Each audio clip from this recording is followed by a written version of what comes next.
Before we start the video, please hit the like button and subscribe to the channel. Thank you. And now, let's go. Story 1.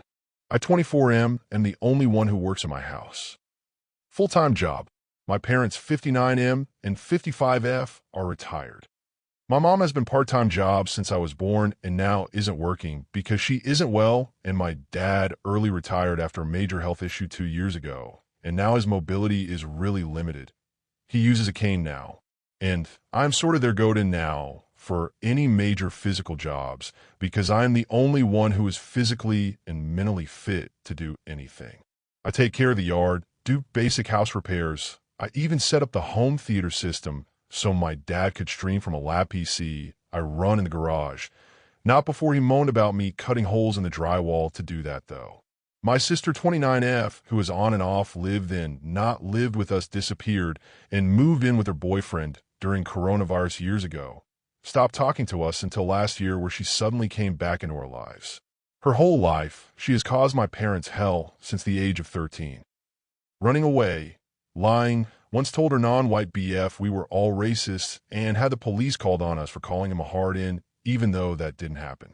When she came into our life last year, it was because she had her kid who we never saw taken off her for neglect, because, surprise, she and boyfriend weren't looking after him. Dirty diapers, crap everywhere. DCFS took kid away, but it never went further because, surprise, surprise, she has mental health issues and played the victim card. I want to strangle her, honestly. I wish she was dead. That is how angry she makes me. My parents have spent her whole life cleaning up after her because she causes so many problems, and I get roped into it. Her boyfriend 28M doesn't know how to look after himself. He spends all his money on games. Sister supposedly gives him all her money, but I know anything she has she spends on fake nails, hair extensions, jewelry, and junk. Their house, which is apparently what he inherited from his grandma, is a mess. I went over when my parents became involved trying to help out, and there were stains on the walls from when they had a dog, and cat litter boxes that weren't being changed for weeks. While cleaning up the house, which was like a hoarder's, we removed a lot of stuff, a PS4, Xbox, laptops that were covered in mold. He actually gave me an old HP Omen laptop and told me to do what I want with it. So I took it apart, cleaned it, replaced some missing parts, and sold it for about $400. I sold it. My dad asked me for the money, said he needed it to cover bills. I thought fair. Things were tough. Except this week, I found out that on top of buying groceries for my sister, my mom and dad also bought my sister's boyfriend a brand new gaming PC, a full-on Ryzen 7950X and RTX 4080 Super with 32 gigabytes RAM. And my sister has a PC too.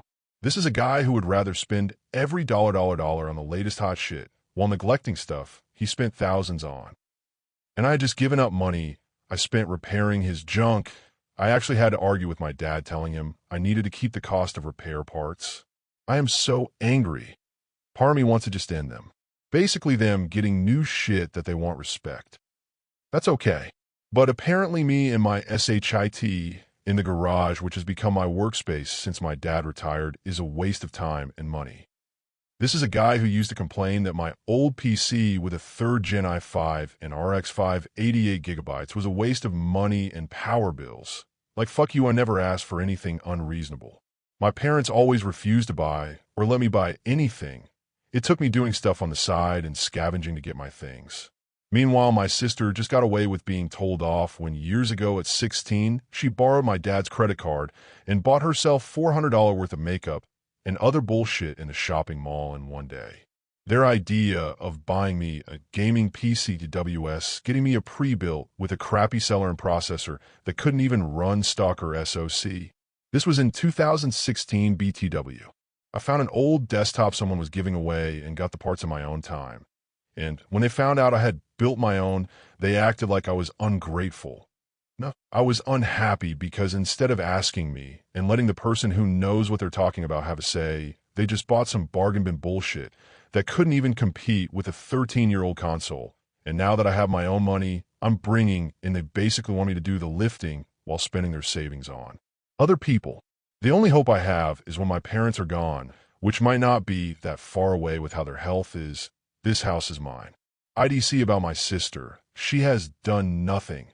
This place will be mine, or I will burn it down before I let her and BF turn it into another trash heap. People telling me to move out. I can't. If I go, things fall apart.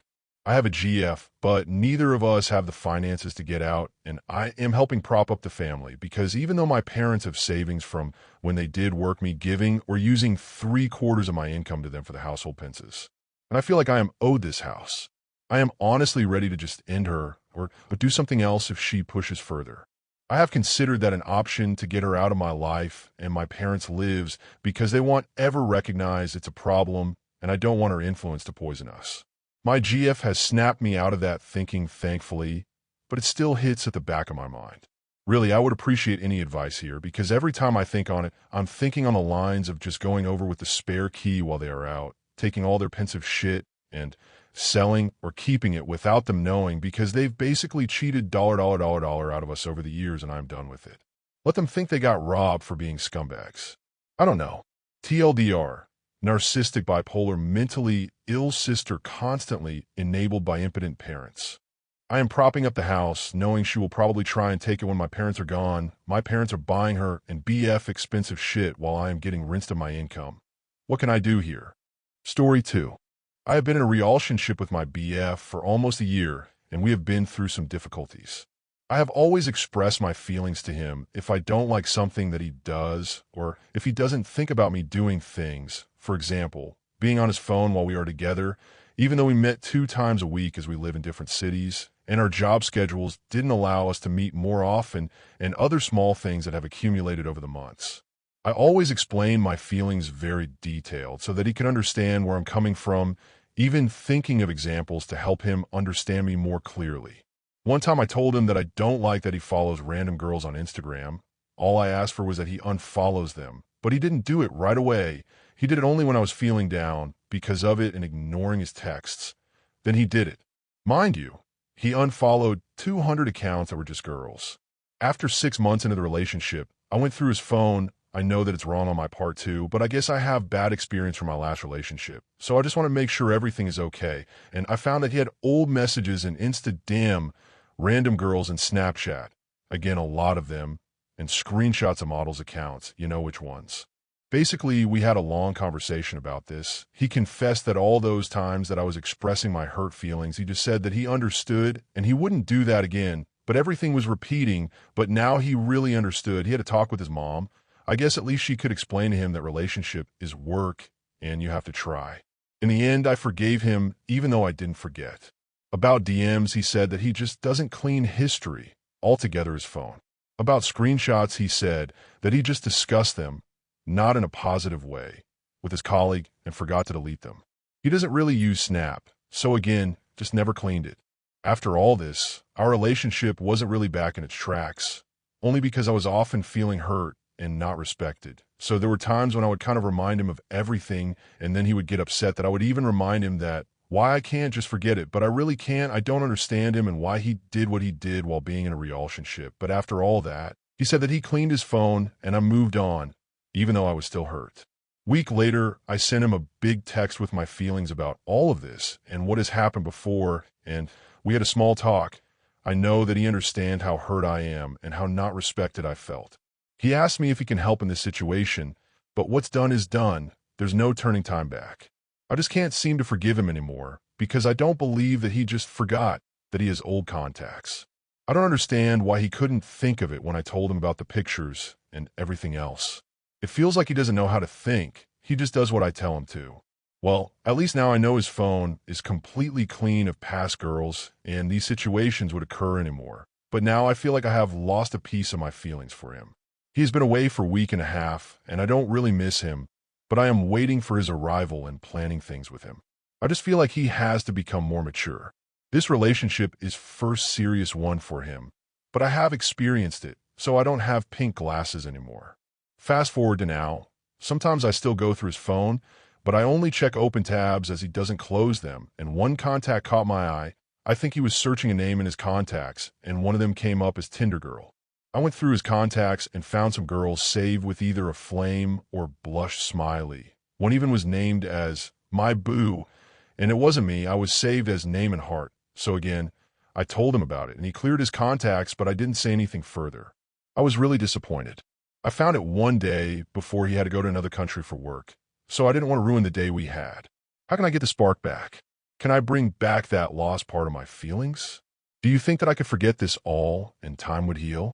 Every advice for keeping the relationship is welcome. Thank you. P.S. He's been always kind and helpful. He sometimes plans dates, gets me flowers every month because he knows I like them. He really wants to keep the relationship.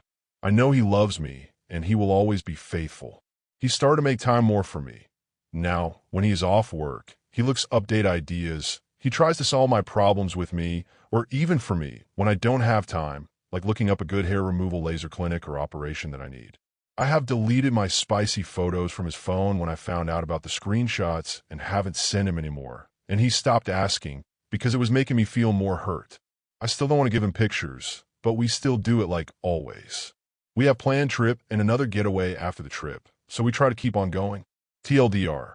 I think the relationship in the beginning wasn't healthy because he didn't think much about my feelings, but now he really does try.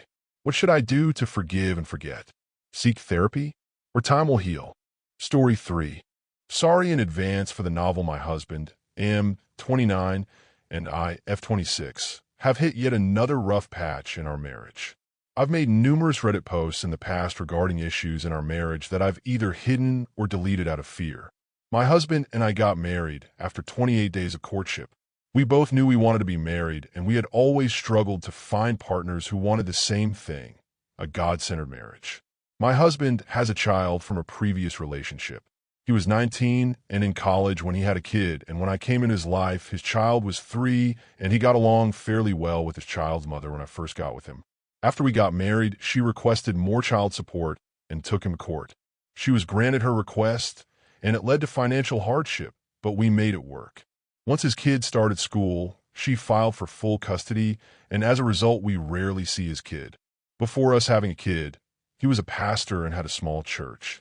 During this time, we would get into fights where he would yell at me, call me degrading names, break things around the house, and throw things at me. There were times where he would make his praise team wear shoes in the house because of the broken glass all over our floors. After only a few months of being with him, I was already ready to take my losses and leave, but after speaking to family and elders, they encouraged us to work it out and go to God. Long story short, he quit ministry since we were struggling, and he didn't have any more help to run his church. Eventually, our friends and family stopped coming to our church. After the church ended and I got pregnant, we decided to move in with his mom, and we were still having issues of him being emotionally hurtful towards me, and I again contemplated divorce, but stuck it out so our kid could be in a home with mom and dad. After he quit his job to do YouTube, I kept working and was taking care of our newborn while working from home. I was the main one providing financially and taking care of our newborn, while also keeping his mother's home clean. I was overwhelmed and stressed, so he told me I could come off my job, and we would live off of his YouTube income and cash aid. For the past 2 years, we've been living with different family members, and he doesn't make much on YouTube. This year, he decided to go back to school to earn a degree. I'm also in school and almost finished, so that he can become a teacher while working YouTube on the side. He also does Amazon Flex for extra income, but he can be quite sloppy at times with his delivery, and as a result, he has an at-risk standing. I get frustrated by it because I try to help him with his deliveries, but if something seems complicated or he doesn't want to find a specific apartment or locker, he gives up and marks the package undeliverable, which leads to your rating going down. He doesn't see his kid much, and it bothers me to see them living a life far from God and being influenced negatively. When he reaches out to his child, 10, they don't respond, and they oftentimes seem disinterested in a relationship with him. I feel that it's a result of not paying child support and us not having our own home for his kid to come to and be with us at. When I address my concerns, he tells me I'm disrespectful and not a submissive wife. I asked him if we could go to counseling to work out our differences and see eye to eye, but he said he doesn't want to go to counseling just to hear them say the same exact things he already tells me. He says that our relationship doesn't work because of my bad attitude and abrasive tone when addressing things that concern me. We currently live with my grandma, and we have no savings. I recently had a miscarriage, and it opened my eyes to so much. A lot of our marriage was spent with me supporting his dreams and passions even though it put us in financial hardship. He spent a lot of time putting me down and telling me that I am an inadequate wife who doesn't know how to be a wife or a mother, and that it isn't my fault because my mother abandoned me as a child. The thing that really put me off was when I saw he had been looking at my little sister's and my friend's social media accounts on a daily basis. When I confronted him about it, he said it was because he was trying to hook up his friends. His friends are married, and he essentially helped one of his friends cheat on his wife with my friend and sister. A part of me doesn't believe him, but I don't know what to believe. I would hate to think he has been lusting over my friend and little sister because the type of posts they make are very flirty with lots of skin showing. When I saw what he had been doing behind my back, it shifted something in me because I had been feeling like I was a terrible wife this whole time, but I took a step back and saw the constant sacrifices and pain I have endured, all while being told how horrible I was, and in the entirety of our relationship, he has not taken care of us. When I first got with him, his credit was shot and had no savings, but he always had to have a brand new car and the latest iPhone. He used my savings that I came in with to pay off debts, and over time my credit went down. BC of cars he bought in my name that he ended up losing because he quit his job. I worked the first half of our marriage, and when I stopped to be at home, so did he, and the government, as well as family, have been keeping us afloat. Throughout our marriage, we've had disagreements about finances, biblical viewpoints, his relationship with his kid. I feel he could do more, and what he sees as disrespectful. I don't call him names or get irate, but I do speak with passion at times. Today he is distant because I asked him last night if we could go to counseling, and as a result he feels we're on the brink of divorce. I told him that all I want is true and genuine reconciliation and a deep connection with him. The conversation just centered around how I don't listen, that I'm rude, and have a bad tone. He told me he's going to talk to a man he looks up to, and when I asked if I could go with him, he said no. We agreed that I should go back to work and that we could just go 50-50ths, but he ultimately feels we are headed toward divorce. Any and all advice is welcome. Tell me where I'm going wrong and what I could do on my end. TLDR, my husband and I have had a rough marriage, and when I asked to go to counseling, he said no and feels our relationship is at the brink of divorce. Story 4. Edit. I checked with a relative who said he has been doing that frequently, and it doesn't seem like it's a serious health issue, so clearly he just wanted attention. And whether he meant the apology or not has no relevance to me without change behavior. I decided to briefly reply in hopes it helps with whatever he needs to be a better person. If not, I did my part. I won't reply any of his messages moving further. And if there's ever a serious health problem, this specific relative will let me know. I read every comment and appreciate all inputs. Thanks for the time everyone took to help me.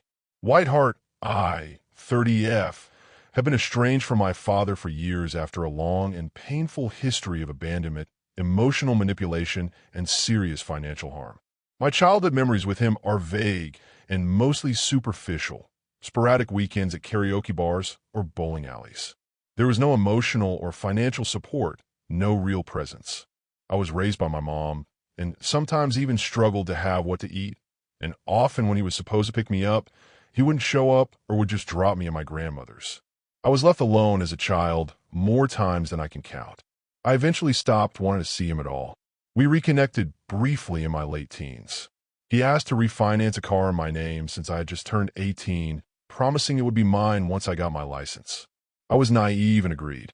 Later, I found out the debt was defaulted, my name was ruined, and his then wife had to pay it off to clear my name. I wasn't even aware they were married or had a child until after their divorce, when she reached out and told me what she had done to help me.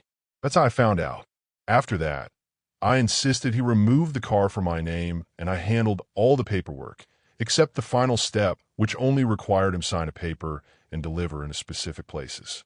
I had classes and couldn't join, so I trusted him. Years passed. At 22, I went to get permanent driver's license, only to be told I couldn't get it due to multiple traffic violations. I hadn't driven, didn't own a car, and deliberately waited to avoid this kind of situation. I was in shock. Eventually, I traced a plate to that same car. He never took it off my name. My license was revoked, and I could only reapply in 4 years. The emotional toll broke me. I was already struggling, and this crushed me. My mom and sister, Dad, helped me forcibly recover the car, which by then was a wreck with no value. I managed to sell it for scraps to help me pay off over $8,000 of his debts tied to my name. I later discovered his side of the family had known all along. He was receiving all the fines and notices at his home and never told me. They were complicit. I felt violated, humiliated, and betrayed all over again. This wrecked my credit, cost me job opportunities, and kept me from driving for years. Every time I've let him back in, even slightly, it ends with me hurt or set back. After this incident, I completely cut contact. I'd only get texts from him after that on Father's Day texts or occasional birthday ones, which I ignored. In 2020, he caught COVID and it was serious. He didn't text, I didn't visit, but knew from my auntie and I checked on my grandma, sending flowers and offering support. When he recovered, the family held a gathering and didn't even invite me. Not that I would have gone, but they didn't even consider me, despite my efforts to stay respectful. Then in 2023, during a very low period in my life, he messaged me again. He blamed my mom's family for our distance and acted like he tried to reconnect. I snapped, told him I make my own choices since I was 10 and he never tried. I listed everything he'd done and what I've been through while he never helped. I told him I was exhausted and suicidal, and he didn't know anything about me. His only reply? May God have mercy on your soul. No follow-up, no concern, just a cold religious guilt trip that left me worse. Since then, we haven't spoken. And today at 4:30 a.m., he texts me saying he's admitted at hospital, asks for forgiveness, says he loves me, and thanks me for letting him bring me into this world. Here's the thing. He's used emotional manipulation his whole life. I don't know if this is genuine, but I want to reply. But I also don't want to reopen a wound or invite more pain. Just wish him well. So I need advice. What kind of reply can I send without opening the door for more contact? I don't want to start a new dynamic. Just want peace and clear conscience if it's serious and anything happens. TLDR, my dad has been emotionally and financially harmful, including ruining my credit twice and using his family to hide it. We've been mostly non-contact for years. Only rare, cold messages from him on Father's Day or rarely on my birthday.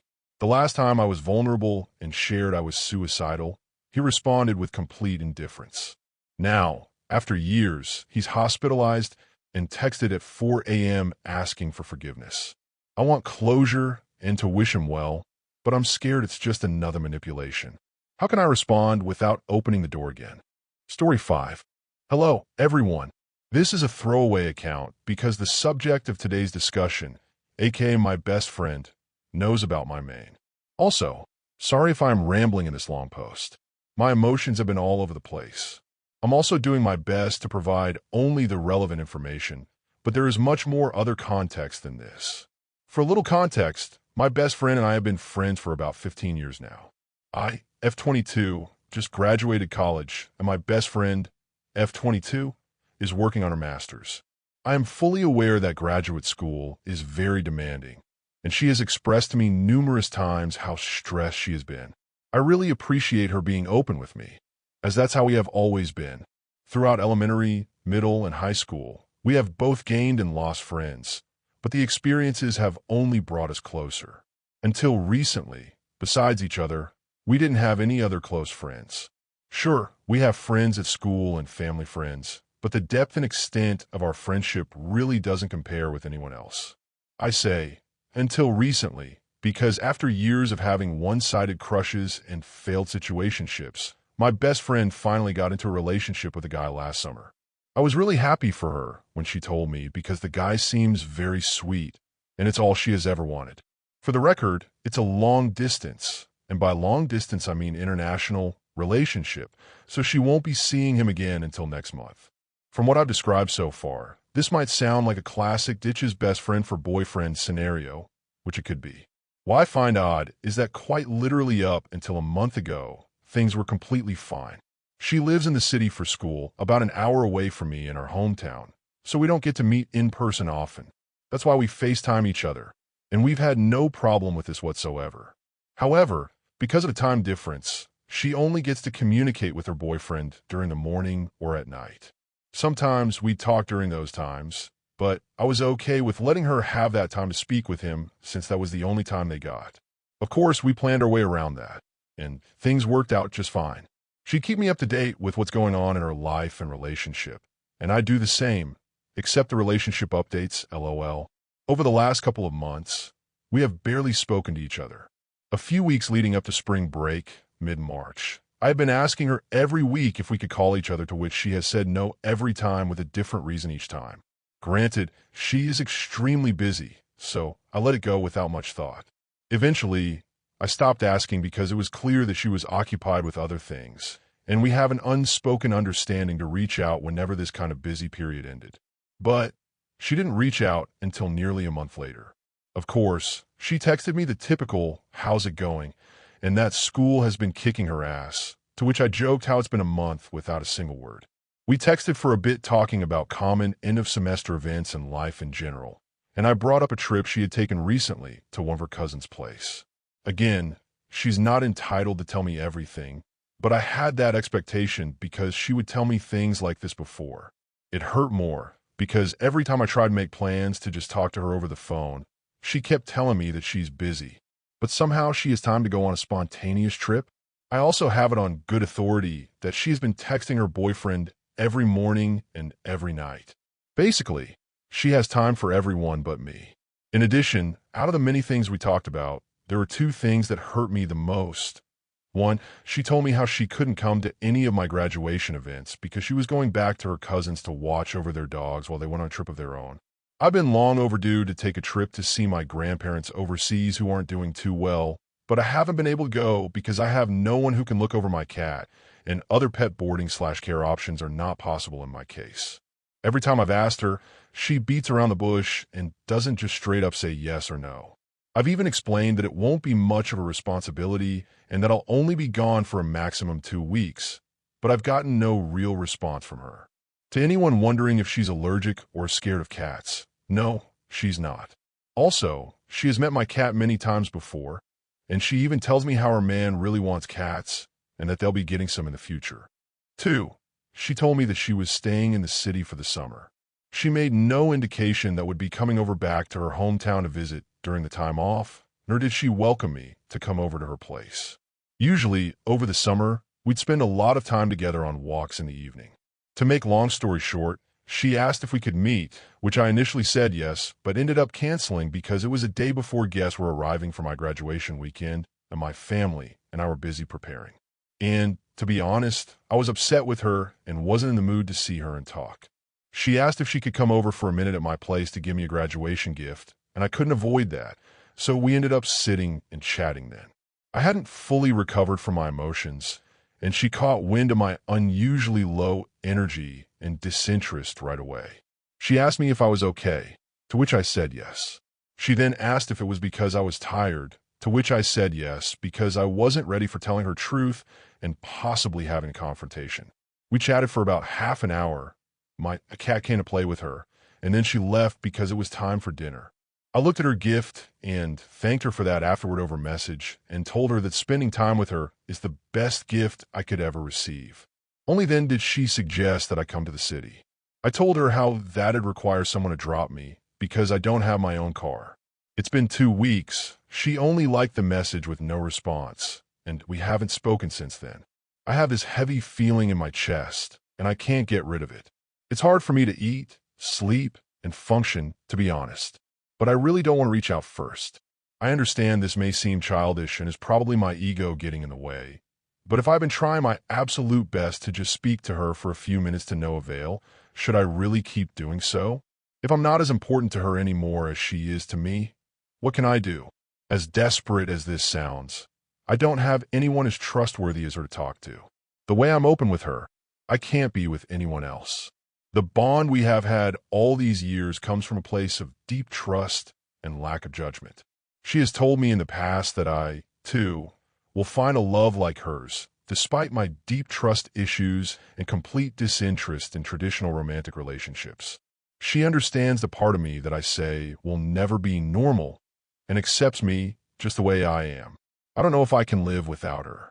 She's like my sister. Please, help me understand the situation and give me some advice. I truly don't know what to do. Do I need to wait it out? Or should I communicate this with her? Thank you.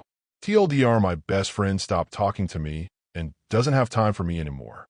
Story 6. Sorry this is long, but I 27F need advice about a relationship with a 30M. Long story short, we dated for a little over 2 years, but we are now broken up, and I'd say we're still friends. Flashback to when we were dating. Like most relationships, everything started off good, but about a year and issues started. I was working full-time and tried to figure out what to do with my life. I was, and still am, stressed. I am the one who told him how I was feeling and felt like a relationship was not in my best interest at the moment. Not only was stress a big factor in me deciding to end the relationship, but also because my partner went through a spell of quitting his job and just spending most of his days sleeping, playing videos, games, and becoming depressed. I could tell he was becoming more depressed, and I tried my best to help. I made sure he was fed, taking care of himself, and I would see him almost every day after work. There were times where I had to tell him I couldn't come see him after work because either I had plans with some friends or had things I had to get together for myself at home. The days I couldn't see him, he would get really upset with me, and we would argue, but I really needed a break. This cycle went on for at least 8 months. I was completely burnt out, exhausted my bank account buying food every day, and just felt not myself. I felt like he wasn't trying to get better, even though I was supporting him, and I know depression is a sensitive and tricky subject, but I feel like I tried my best to show him I was there, but instead burnt myself out in the process. I've always been the kind of person to put others over myself, but I'm learning how to not be that person to a certain extent. After the breakup, he did get a job, and he started to be in a better place mentally. I ended up getting all my stuff together, and am now in school getting my master's degree and working full-time. My partner is working full-time as well now, but still has no clear direction where his life is headed. We've had the conversation about what he wants out of life, and for the years I've known him, has been the same answer of ick. He tried, and is still trying, to rekindle the relationship, but I have told him multiple times that I do not have romantic feelings for him. We're good as friends, and that's where I'd like to stay. And this is where the problem is. We argue all the time. I told him I don't want to talk every day. I'm cool with catching up every now and then, and honestly, if he did reach out every day and the conversation was short, I wouldn't mind. However, he expects me to text him back quick, answer every phone call, and talk for hours every day. I have school and work to deal with, along with other life things I have to get together too. If I don't talk to him, his text to me, get more and more angry about how I'm rude for not replying or ignoring him. But if I don't ignore him, some days we'll talk all day, every day, and I do not want that. I have talked to him in person about this and over text. I want to hang out frequently, and I do not, which is something I have also expressed to him. When I don't hang out with him, he gets upset with me, and if we're together in person and doesn't get his way, like I had to tell him to stop touching me in certain ways, he gets visibly pouty and upset like a toddler, which I called him out for. He's even pulled up to my house before without asking me first, because I wasn't responding to him, which I told him made me extremely uncomfortable, and he knows that, and I feel like he'll try to say stuff like, I'm going to pull up to your house just so I can respond to him because he knows I don't like that. I have to add that I am not perfect in this situation either. Some days I'll tell him I'll call him before bed, but I either fall asleep before I call, or sometimes I really don't feel like being on the phone, so I just don't call. I would love to be able to just tell him this, but it always leads to an argument, so sometimes it's just easier to not call at all. And sometimes when we're on the phone, and I don't want to be sometimes I can get snappy or not very involved in the conversation, but I feel like a lot of the time he's not talking, just sitting in silence or playing his game, and then gets upset at me for not talking enough or having a conversation, and then he wants to talk the next day since he feels the conversation wasn't enough. Earlier this year, I told him that I do want to talk anymore, and I think it's best we go our separate ways. He was not cool with that and wanted a final conversation, which I agreed to because I felt he wanted closure and I was okay with giving him that. We picked a date to have our final conversation, and that date never came. And when I would bring it up and remind him that he's the one who wanted a final conversation, he never would pick a new date and would just blame it on the fact that he didn't know what my schedule looked like. Also, a big factor in us breaking up is I felt and still feel like I have to do most things for him. He never really tries to figure stuff out on his own, and when I ask him to try, it's always ick what that is or ick how to do that. And honestly, I'm frustrated and stressed. I am a very independent person, and even if I do need help, I'll at least try to figure it out. My friends have been telling me to just block him, and I don't want to be rude. However, he is the only constant stressor currently in my life, and I'm coming to realize that I would be okay if we never talked again. I don't want to feel like someone's mom. I want a boyfriend, not a child as a partner. I feel like I have stayed in my boundaries over and over, and yes, I know I should be better at enforcing them, because I do feel like he's learned he can step over my boundaries, sometimes, which doesn't help the issue, so feel free to touch on that in the comments as well. I'm also trying to grow from this. But all in all, how to proceed with this relationship. I'd be okay with being friends, but I just don't know if that's possible with someone who always wants almost constant contact, and I don't think the stress is worth it, honestly. But I'll be grateful for any advice you guys may have. Thank you. TLDR, I, F27, dated M30 for 2 years. Relationship ended due to me feeling burnout from helping partner get back on his feet, but now I am in school and working and feeling better. We are still friends, but he wants constant contact, and I do not, which I have expressed. I feel he still wants a relationship, and I do not, which I have also expressed. None of my boundaries are respected by him. I don't want to be rude and block him, but I'm becoming stressed out from the constant arguments. Help. Story 7. TLDR, I want to break up with my girlfriend, but I am too weak and nice to finish it. How and when should I bring it up? My girlfriend, 25F, and I, 30M, have been together for almost 3 years, 1.5 years being long distance. She came to join me last summer in a different country. She has citizenship, but never lived here before besides 1 year study abroad. When I said that I would end the relationship if you don't move by 2024. Obviously, prolonging the long-distance relationship is not going to work when no one puts into action. FYI, I tried to go to her country first, but didn't work. Our relationship was a bit tough because we were mostly on the phone talking about things that we were not really immersed into as we lived in a different country, didn't share the same experience. So she came. She came and said that if she couldn't get a job, that she would go back in Christmas. That was a shock for me. I was like, why? I have a well-paying job here. I could support you, and we can work out this together. I thought we were meant to work things out together. If we were a couple, I thought that was the whole plan. But she did manage to get a job, and our relationship did seem okay, so she didn't leave after Christmas. FYI, she didn't have a stable job back in her country because the job market is just too fucks there, but she managed to get one here, so it's not a total sacrifice of coming here on a part one thing. Our relationship is going okay. We had fights but resolved things. Regarding sex life, we don't have sex. First 2 days she came, we didn't have sex. I was first talking about it, but it didn't happen. Then a few days later we did have it, but I think she didn't really want it to. And there was an incident where we were having sex without a condom, and she had to take a morning after pill, and a few weeks later the condom got stuck, so I had to take it out. No sex since then, more than 6 months now. She has been rejecting a few times after the incident, and I decided not to force her. But I did mention a few times during the early stages of sexless times that I was not happy. But she said that having to deal with it on top of work is just too much for her. She doesn't want to deal with potential problems derived from sex.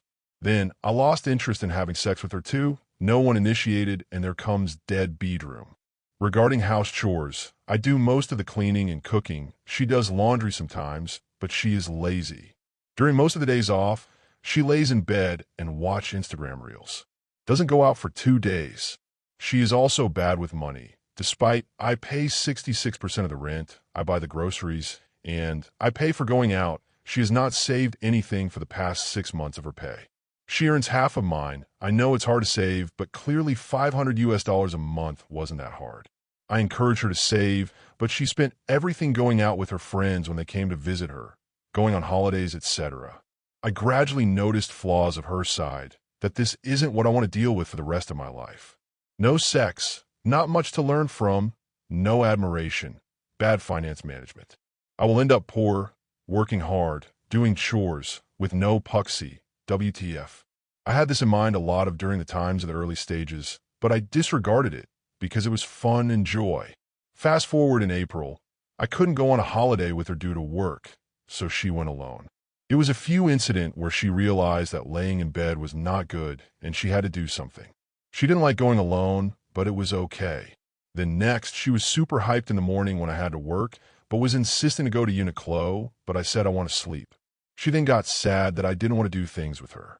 I did apologize for it, but it is true that I did lose interest in doing things with her gradually. Then we were talking about our relationship. She was saying she should have left during Christmas if things would turn out like this. She should have lived in a separate accommodation. Now she's fucked, etc. I think she was being a bit too radical.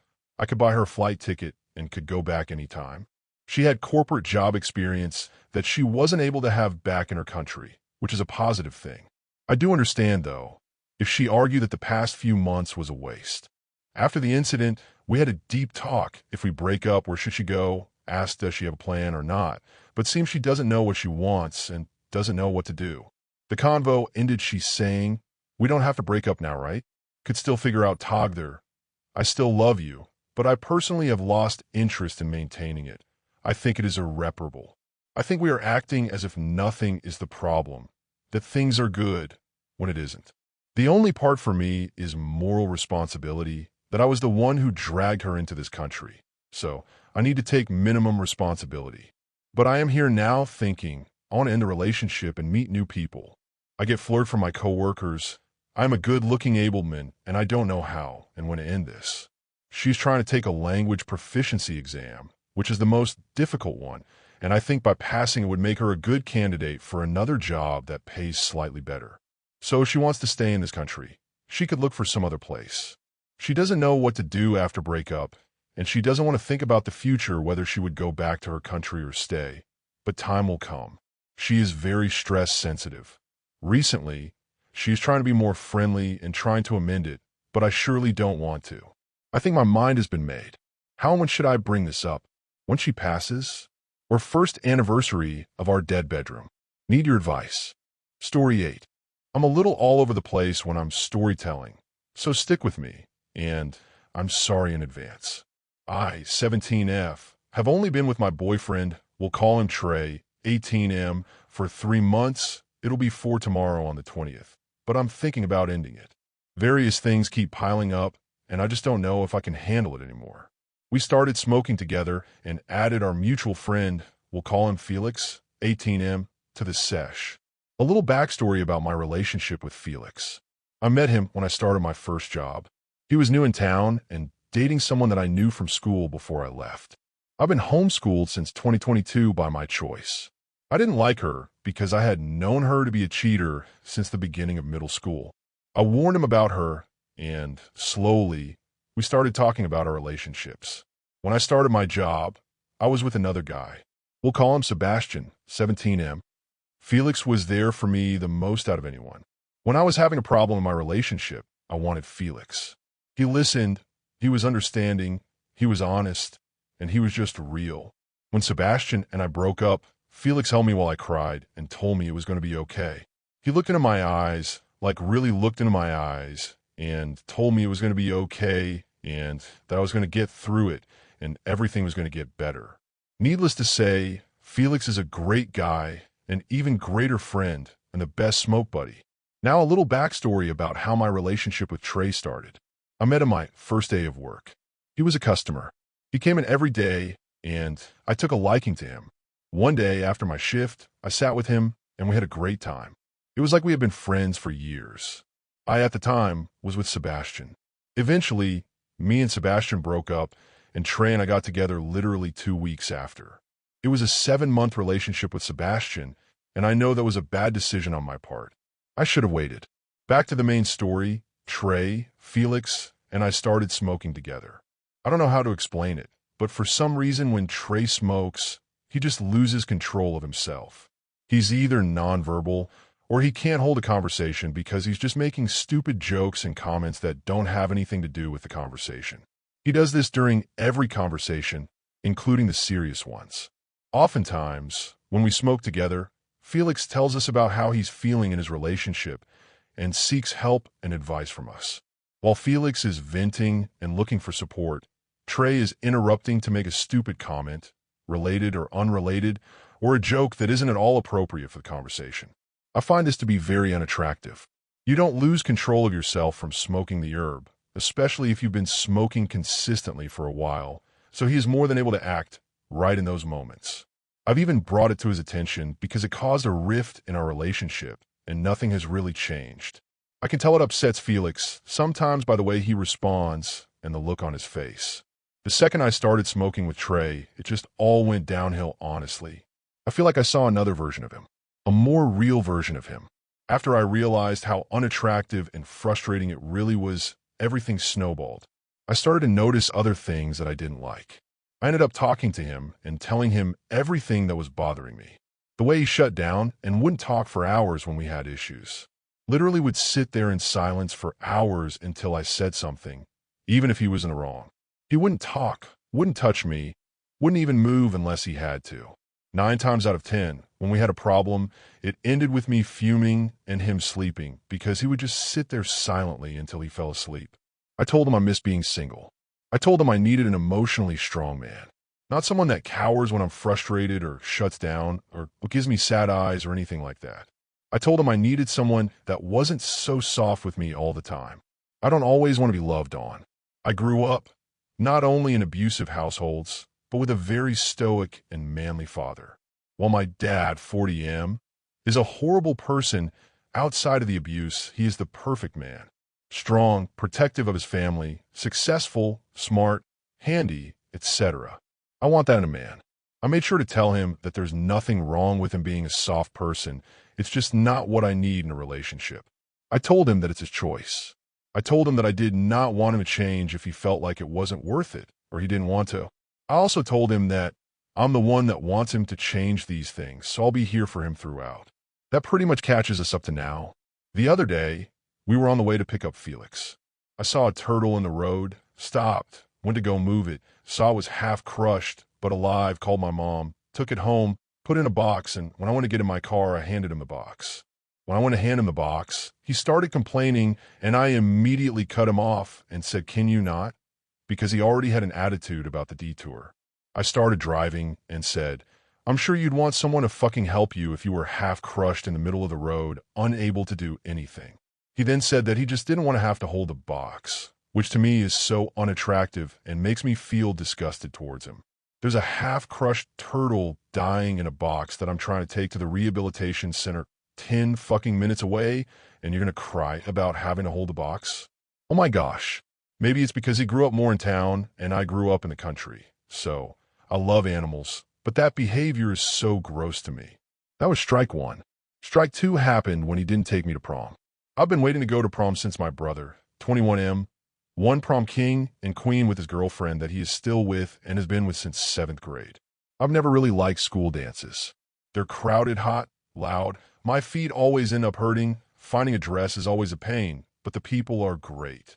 I'm a tomboy, and I always have been, so when I'm given the opportunity to dress up and look all pretty, I love to take it, especially when I have a handsome guy to stand next to and look good with. Trey and I went to homecoming together. He told me he was going to ask me to prom, but then one day Felix asked if we were going and Trey said no. I was so upset. Either way, we didn't end up going, and I'm honestly still devastated. Why wouldn't you want to go to a dance with your girlfriend and show her off? I don't know. Strike 3 happened last night. 2 days ago, Trey and I were going to make Buckeyes together. We didn't end up doing it, so yesterday we went to the store and I spent $20 on the ingredients. We got to my house, and Trey didn't do anything to help with the first half of the Buckeyes, making the peanut butter balls. He just sat on a chair playing a game or something on his phone after he finished eating the strawberry cobbler my mom had made. When it came time to do the second half of the project, melting the chocolate and dipping the PB balls, he again just sat on his phone while I melted the chocolate. Then I dipped the first ball into the chocolate, twisted it around, picked it up, let it drip a little, and before I could even set it down, he says from behind me, "Okay, I've seen you do one," and then literally just left. Didn't say anything else, didn't come back, nothing. Just left me to do the rest of them myself. Didn't even at the very least stay to talk to me. Never came in to check and see how I was doing, never yelled from the other room, literally nothing. I finally finished them after about half an hour and went out into the living room, which is the room he was in, to wait for the chocolate to solidify. I wasn't mad or anything despite his previous actions, so I sat with him and turned on a movie. He didn't watch any of the movie either. He just fell asleep. I just continued watching the movie until it was time to try a completed Buckeye. I woke him up, Asked him if he wanted one, and he didn't answer me. I asked multiple times, no answer. I decided to just get up and grab two. One for both of us. I handed him his, and he eventually took a bite. Didn't say anything about it, didn't thank me, didn't anything but whatever because he was eating it. The rest of it was just sitting in his hand, and he was falling asleep again. So I started trying to wake him up, but he kept falling back asleep. So I said, Trey, you need to wake up baby, and he finally stood up. I had told him about 3 times already that he needed to eat the rest of the Buckeye because it was going to melt. He incoherently said something in a distressed/annoyed/whining voice. I told him again that he needed to eat it because it was going to melt, and he turned around and started walking to the kitchen. Confused, I followed him. I asked what he was doing, but I didn't get a response. He just continued walking until he got to the trash can, where he threw the Buckeye away. I said, "What are you doing?" Very frustrated at this point, as I hadn't caught an attitude and had been extremely sweet to him the entire time up to this point. He said that it was melting, which immediately pissed me off even more because I had told him multiple times it was going to melt if he didn't eat it faster. I just turned around, went upstairs, put my boots on, grabbed my keys, and walked out of the house. I sat in the car until he came out of the house and got in the car. I took him home, and when we got there, I had my car still in drive, with my foot on the brake waiting for him to get out. Usually I park my car so I can relax and talk to him a little and properly tell him bye, but when I'm frustrated, I leave it in drive so I can just leave. He didn't move, eventually asking me what was wrong. So I put my car in park, looked at him, and brought up everything he had done. He apologized, but it didn't mean anything to me. He also said, "You could have told me what to do," which immediately infuriated me. I was already doing everything that we were supposed to be doing together, and now he wants me to control his actions too? His Face ID is in my phone. He was watching me look at the instructions on my phone. He could have put in a little effort to just look at the fucking phone, especially since that's what he was going to do anyway when he sat down to play on his. At some point, nobody had said anything, so I asked him what he was doing. He said he was thinking of something to say, and I said there's nothing to be said. He said something else that I can't remember, and then I said, "We're just sitting here in silence, and my car is running. I want to go home." He grabbed all of his stuff, muttered something that I didn't hear, and then slammed the fuck out of my car door for some reason. He knows that I don't like my doors being slammed for multiple reasons. It's bad for the doors. I got yelled at for it growing up, so it's very triggering, and it's really loud in the car, especially because I have sensitive hearing and noises like that are very sharp to me. I was shocked at what he'd just done, so I sat there for a few seconds before driving off. He texted me this morning saying, "I first want to apologize for not doing anything to help you make the Buckeyes. I just didn't know how to make them, and I wasn't thinking and started wandering, but that's not an excuse for me to not stay with you to at least talk to you. I am sorry for throwing your Buckeye out, because I didn't want it. It's not that it was bad, I just didn't want it and didn't say that. I also want to apologize for slamming your door. As much as I meant to, it was wrong of me to do when I made you upset. And good morning. I love you and can't wait to see you later. I don't know what to do or say because I don't forgive him in the slightest, and a big part of me wants to break up with him.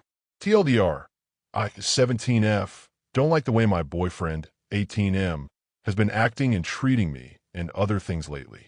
He's complained about having to hold a box that had a half-crushed but a live turtle in it while I drove to the rehab center, didn't take me to prom, and left me to make a dessert that we were supposed to make together by myself. Not all on the same day.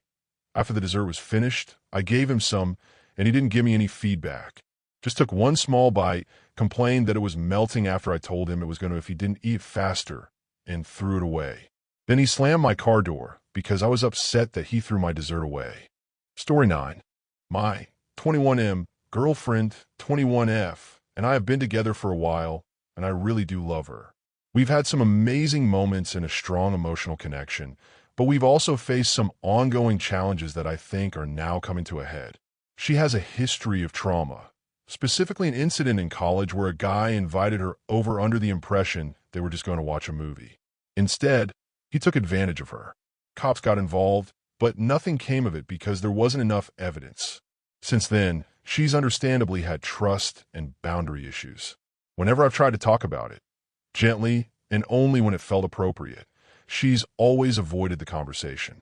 She also tends to struggle with communication and emotional vulnerability. I know confrontation is difficult for her. When she's overwhelmed, her go-to is to shut down, go quiet, or pull away. I've always tried to be supportive, but this avoidance has made resolving conflict really difficult. Fast forward to a few nights ago. She had a headache, and I offered to give her a head massage. She declined and said she'd take ibuprofen instead. I kept insisting, not realizing how much I was pushing her past the boundary. She eventually said, "This is getting weird," and went to the bathroom. I didn't realize at the time, but I had unintentionally triggered a traumatic memory. The next day, she texted saying she needed space. When I asked if I had done something wrong, she explained that I reminded her of the guy who hurt her, that when I kept pushing past her no, it brought her back to that experience. She said she wasn't directly comparing me to him, but gave her flashbacks and made her cry in the bathroom. I felt terrible. I texted her that I wanted to talk and really understand, and told her I respect her boundaries and want to make things right. I acknowledged my mistake and said I'd listen more carefully moving forward.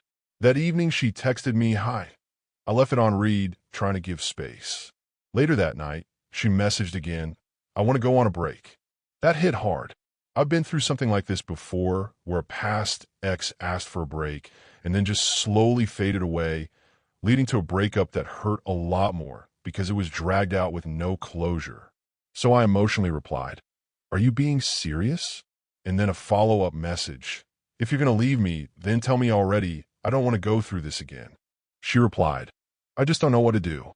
I took an hour and then sent a message saying that I still love her and want to work things out, but if she doesn't want to be with me anymore, she should be honest. I acknowledge that we've both made mistakes, that I've done things wrong, and that a serious relationship requires communication, patience, and growth. I also told her that I respect her enough to try, but it feels like she might not respect me enough to do the same. No response since then. I've drafted another message since, try to express that if she truly wants to work things out, we need to talk within the relationship, not take breaks every time things get hard. I even said that if this keeps being the pattern, avoiding problems, emotionally shutting down, leaving me in the dark, then maybe we're not actually ready for the long-term relationship we said we wanted. But I haven't sent it. I don't want to make things worse or chase after someone who isn't sure they want to stay. Some more context about her. She struggles with emotional processing and often says she needs space instead of directly addressing issues. She's had a past of horrible exes from HS and her first year of college. One cheated on her. Another is overly obsessive and manipulative and finds ways to text her despite being blocked on multiple occasions. Another guy was dating her and thought they were in a relationship. This isn't the first time she's pulled away when we've had a conflict, though this is by far the most serious. She's avoided other tough conversations in the past, like talking about her trauma or times she's felt disconnected, and I've always tried to be patient with that.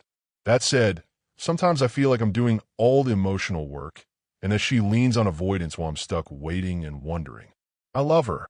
I still want this to work, but I'm exhausted from the emotional uncertainty and the feeling that I'm more committed to solving problems than she is. So my questions are, should I give her the space she says she needs and wait to see if she reaches back out? Should I send my follow-up message, even if it risks pushing her further away? Or should I take this as a sign that we're just not compatible anymore, that we're not ready for the kind of relationship we both said we wanted? Any insight would help. I don't want to make a decision out of fear or hurt, but I also don't want to keep chasing someone who's already emotionally walked away. TLDR, I, 21M, accidentally triggered my girlfriend's, 21F, past trauma by pushing to give her a head massage after she said no. She later said she needed space, then asked for a break.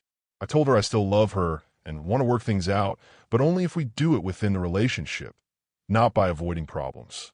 She hasn't responded. I'm torn between giving her space, sending a follow-up message, or accepting that we may not be compatible. Not sure what to do. Story 10. This is going to be long, sorry.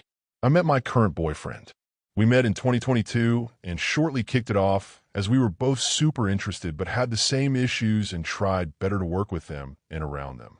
Things were all well for a while, then it started going downhill. He has BPD and only quite recently diagnosed, but so a lot of simple things were turned into problems regardless of what it is. I have to go to school. It's a problem. I have to go meet a few friends. It's a problem. I am tired and need to sleep. It's a problem. I pushed through and tried my best to comfort and be there and understand that it just can't be helped sometimes while my own mental health was declining and I felt like I was constantly on edge and walking on eggshells. This continued to get worse with him yelling or cursing and doing everything under the bus until I got fed up with it like a year later and started putting my foot down and fighting back with anger. It takes two people to fight, and I was an asshole a lot of times due to being backed so far into a corner. It felt like I couldn't breathe or do anything without feeling like I am in wrong, and no matter what I did, I will never be able to meet all his needs or be enough, and it kept taking a toll on me. I feel like everything was took away from me. I had to lose friends, sleep, job opportunities, self-worth, and self-image because of how cruel some of his words were towards me. It feels like he held everything he's done for me above my head.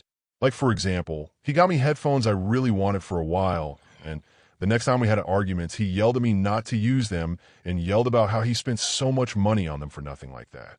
Or if he spends time with me, he makes sure to tell me that he sacrificed spending time with friends for me. In March 2024, he started taking a new medication that helped him with his mood and temper, and I'm only getting worse. I lost all my trust in him ages ago, and I feel like my mind is broken from the past 2 years. He started calming down a lot more, but I'm still so much on edge. I'm losing my temper on him for the smallest stuff. Like if he's taking too long to make breakfast while I'm waiting for him, or when he's ignoring me not intentionally, but it feels like I'm losing my mind. I'm not allowed to talk about his medication or tell him that it helped him or discuss his BPD because he thinks I used it against him once when I asked, "Is this a BPD thing?" when he was splitting. I haven't been able to calm down for the weeks after. I haven't been able to be patient or feel safe enough to understand that he doesn't mean well, but all I can think of is everything cruel he said or everything he threatened with or trigger warning. Every time he said he wants to die but asked me to watch. I feel like I gave my everything to this person. I feel like I gave him every bit of my soul, and he absorbed all of it till there's nothing left but a bitter, ugly person who has been an asshole to him for 3 months. I wasn't easy to deal with. I was an asshole, and no, we're innocent in any of it. I had trouble taking accountability for the things I did wrong. I can be passive-aggressive. I interrupt a lot. Still working on that. And I have trouble just chilling out. And honestly, it's only gotten worse from there. After those 3 months, he stopped being calm about it, which is understandable, and I've been trying to become better for him. No one has to deal with another person's anger for that long. But holy shit, it has gotten a lot worse. His insults are truly shattering about everything. He has told me to live myself, threatened to sell my nudes, insulted my entire family, my career, my intelligence, my friends, and all of it. No matter what I do or what I say or anything, I can never make it work. I changed the way I apologize and took accountability, and I'm doing all I can, but it seems impossible when he blows up at anything I say. This was literally a conversation today. We were talking normally about how I don't have to like the people that he spoke about me because they formed an opinion on me without actually talking to me, which he says I'm egotistical and self-centered for saying so. And he rose his voice to the point that the app we were talking on cut off a few words because of the change in volume. Me, "Hey, you really didn't have a reason to yell this morning, LOL him. I didn't yell at all, I didn't yell once. Stop fucking telling me I fucking yelled. I didn't fucking yell. For the love of God. If you think I yelled, ask. Don't fucking assume. You genuinely send me into rage with that now. If you do that, I'll get pissed off. And if you do that, when I'm talking, I will yell. I thought you were trying, though. Just start talking again, and the accusations start right the fuck back up. I'm not ready to talk to you again. If this is how it's going to be, I don't want you assuming shit. I very specifically made sure I didn't raise my voice. Just because my tone changes and isn't happy-wappy or lovey-dovey doesn't mean I'm fucking yelling. You are really good at taking me from 0 to 100. Enjoy your day. You ruined mine. What's the point in me saying I'm not mad, I'm just saying? If you're going to call me a liar. No matter how hard I try to communicate, it feels like it goes in one ear and out the other. He says that I'm trying to be manipulative by saying anything or defending myself, and he calls me a narcissist. He dictates what I'm upset about and then yells at me for it. Again, I am in no means innocent. I have yelled, started fights, cussed back at him, but it feels like for every attack I throw, he launches an army at me. I see him posting about me in other subreddit, and he sent me screenshots from the BPD servers where he spoke about us and letting people talk shit about me, when Eve been so worried to talk to anyone because it wouldn't be fair to only tell my side of things, but I'm at my wit's ends here. I'm not innocent in any of it, and I know I need to make amends, but it feels like you want me to shove everything he's said and done to hurt me under the rug because of it. He says that all of his insults and threats and yelling and being so genuinely hurtful is because I push him to this point and I pull the trigger every time and am the one to blame for him breaking down all of my self-worth. And he isn't ready to start trying till I prove myself, which I am genuinely trying despite me being completely broken and have a plate full of responsibility and not so great life circumstances. I have done so much for this person that I really don't know who I am anymore. I had to beg for everything in this relationship too, from personal time to time with him. It's hard to see eye to eye anymore. It's hard to get a word in. He says I'm a red flag for not trying in the relationship, but it really feels like his version of me trying is sitting there to accept whatever hurtful word he throws my way and apologizing. His therapist thinks I'm abusive. That's something he's told me, and it's been sitting heavy on my chest ever since. I'm coming here to ask plainly, am I abusive? One recurring issue is the way we remember things differently. Often, when something goes wrong, he tells the story in a way that makes it sound like I lashed out for no reason. But to me, those moments had built up. I'm not saying I handled them well. I didn't. I can own that. I didn't always de-escalate. I've interrupted. I've reacted before thinking. I have a hard time stopping myself when I feel overwhelmed or triggered. But I also know that the way he tells the story and reorders the details and context, things like a certain tone, a dismissive remark, or a pattern of behavior that led to my reaction. He says I didn't bring up important issues when they needed to be discussed, but I was scared, not necessarily of him, but of how loud things would get, how quickly the energy would shift, how I'd have to brace myself even if the yelling wasn't directed at me. It still felt threatening. It's hard to open up and speak calmly when your body feels like it's in fight or flight. I didn't stay silent because I didn't care. I stayed silent because I was overwhelmed, trying to avoid escalation, or already shutting down emotionally. He also says I was wrong or dramatic for not being able to get over the yelling or the raised tone, even if he was just excited. But my nervous system doesn't care if it's anger or excitement. It just hears volume and reacts. Over time, I've started to doubt myself. Did it happen that way? Am I rewriting things to suit my emotions? But I don't think that's it. I think I'm trying to hold on to the full picture, not just the part where I lose my cool, but everything that led to it. Again, I haven't always responded kindly. I've been passive-aggressive. I've escalated situations. I've cut in. I've pushed when maybe I should have paused. I take responsibility for that. I'm not trying to frame myself as a victim. I'm trying to be honest about the complexity. What I'm struggling with now is how much of what I feel is real and how much of it has been worn down by constant self-questioning. He's not a bad person, but am I abusive? Am I truly the most ugly person he has ever encountered? He says he's only here because he doesn't have the self-respect to think he can get better. What can I do? I don't want to leave this man. How do I become better when the history is so tainted and I have zero support and working with a scared, ticking time bomb? TLDR, my boyfriend recently diagnosed with BPD, and I have had a very emotionally intense relationship for 2+ years. I stayed through the yelling, threats, and emotional volatility, and eventually started reacting with anger too. I've done things wrong, been passive-aggressive, escalated fights, struggled with accountability, and I'm trying to work on that. But his words have been deeply cruel, and his therapist thinks I'm the abusive one. I'm trying to figure out, am I really the abuser here, or just someone who's been worn down over time? I don't want to paint myself as innocent. I just need clarity on what's really happening. Story 11. TLDR at bottom. So, I 14NB and my ex-best friend 15F haven't spoken outside of professionalism in 3 months. Since we share classes and clubs, there is still the occasional question or request, but nothing personal. Except for today, but I'll get to that later. I don't necessarily want to fix things that ship has sailed, but I do want to find closure for both of our sakes, our anxiety, and our parents. This all started around spring break, where we both went on vacation, me to Europe and her to Japan. Over the course of our 2-week vacations, we texted for average over 1 hour per day. In addition to this, there was also common FaceTime calls to check in on each other. Now, I had literally never had anyone care about me this much, or seen it anyways, basically ever, not anyone I had ever considered a best friend, not therapists, not my parents. And that's at no fault of their own.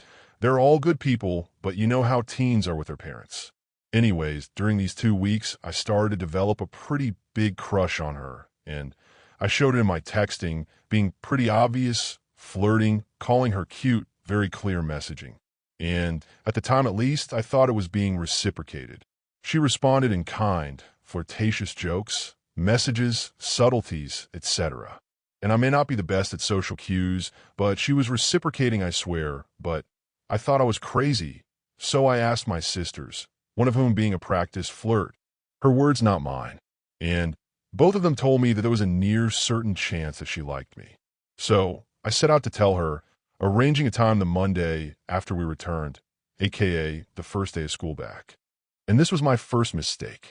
Jet lag, other problems she had that I literally had no way of knowing about. And I guess more problems we both had lead to what was verbally the perfect confession. Unfortunately, verbally isn't just how things work. I may have said the right words, but through the tears, the pauses, and the timings in which I said them made it worse than the time I got my friend to tell someone I liked that I liked her. I assumed, since I thought I knew this girl was literally the perfect friendship, that it'd take a few days, maybe a week for her to come to terms with it, and that we could then start being friends again, starting slowly and moving up to something more, well, friendly. I knew I could do this, as one of the only things I'm good at is moving on from being rejected, and I was over it in like 3 days. What I was not over, however, was the fact that I thought I had hurt her so effing badly. She hadn't come to school in a week, wasn't replying to my texts asking if she was okay. For all I knew, she was dead.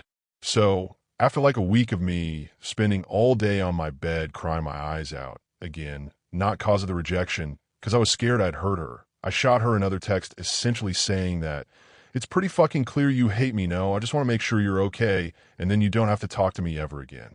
And I waited for a while. I sent a follow-up. "I know I hurt you, and I just want to say that I'm here if you need me, and I want you to feel better about everything." Now we come to my next mistake. Because she had told me she wanted space, but my anxiety-ridden brain was telling me, "You caused a problem, so fix it, you asshole." So I did. I kept texting her bi-daily until my thick head finally got the message. Something that also helped me get the message was her calling me selfish, despite the only thing I wanted for myself was for her to feel better. Still genuinely confused ABT that. So I sent one final text, leading with, "This will be my final contact unless you reply.